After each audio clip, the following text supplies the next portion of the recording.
Kung sa akin lang, okay nang ganito. Okay lang sa'yo yung i-snab-snab tayo, kagaya ng nangyari kanina. Okay na sa akin ang kumakanta tayo sa club gabi-gabi. May pera naman tayo kahit konti, di ba? Pangkain, pantoma, pang good time, paminsan-minsan. Ang babaw talaga ng kaligayahan mo. Monique, kung ikaw ang nalagay sa lugar ko, naging ulila ka, wala kang nakilalang magulang, at kinakailangan mo pang magpaalila sa mga kamag-anak mo para lang makakain at makapag-aral ng konti, gagawin ka pang bantay sa isang lumang bahay ng mga ninuno mo, ewan ko na lang kung masasabi mo pa yung sinasabi mo ngayon. Masyado ka pa rin madrama, Camille. Hindi totoo talaga, Pexman. Nung magkakilala tayo ni Bianca sa eskwelahan at naging magkakabarkada tayo, yun lang, masayang-masaya na ako.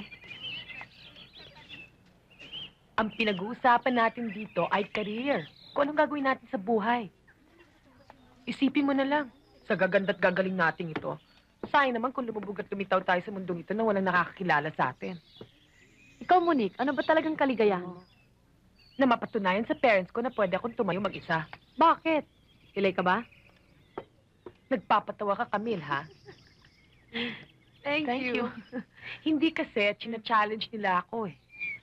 Tignan mo ngayon, nakapaglayas na ako, nabuhay na wala sila, napag-aral ko pa ang sarili ko.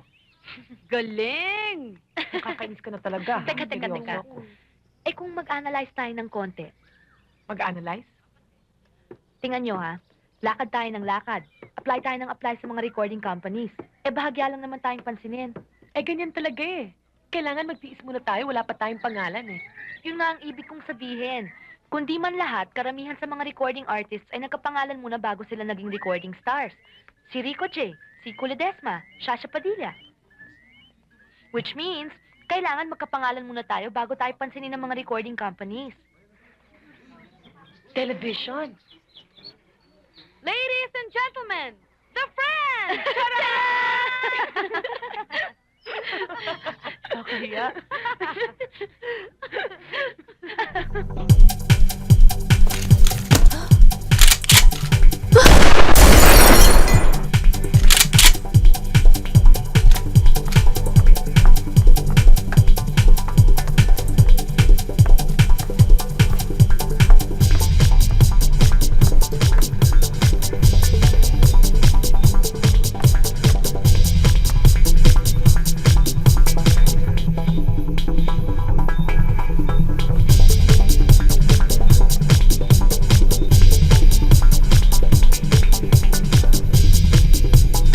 Come out, wherever you are.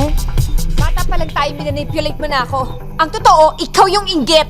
Ikaw yung threatened. Ikaw yung insecure. Ang totoo, binilog mo yung utak ko. Pinaniwala mo ako na wala magmamahal sa akin kung sino ako at kung ano ako. Alam mo, you didn't keep me close because I was your friend. You kept me close because I was your enemy. Alam mo, tama si Sister Angeline eh. Dapat sa'yo, mabulok sa impyerno. Blah, blah, blah, blah. Ang dami mong alam. Sige, sabihin mo na lahat ng gusto mong sabihin. The last words mo na yan.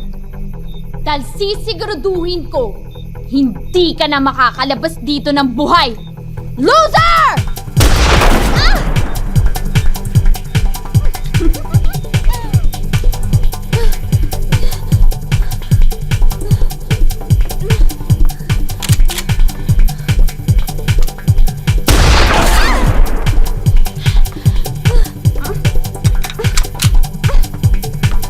Hindi ka nasisikatan ng araw ngayon!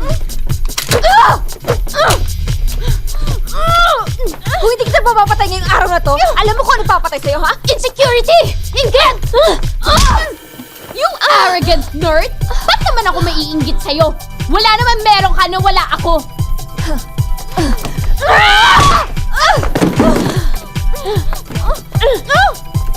Wala nagmahal sa'yo! Ang pangit ng childhood mo! Mas pangit pa sa'yo! Sino bang pinagbabalaki mo ah? Si Mark? Baka pag nalaman mo ang tungkol kay Mark...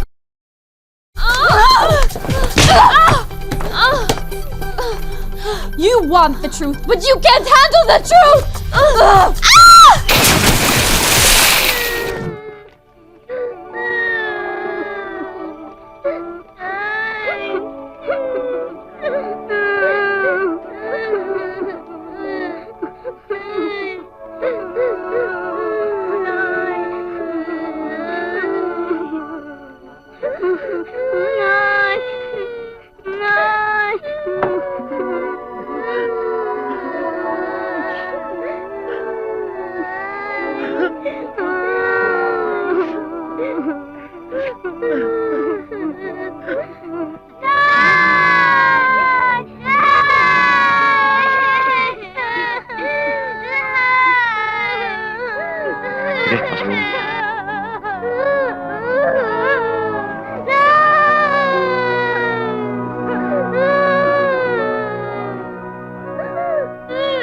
Roberta, boy, tama na yan. Sige na.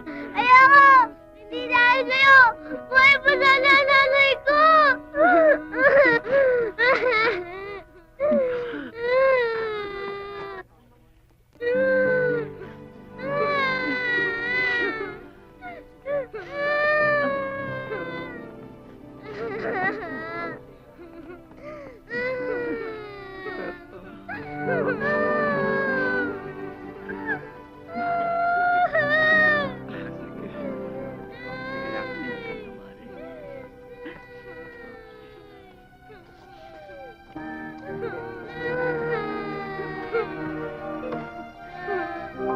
Sige.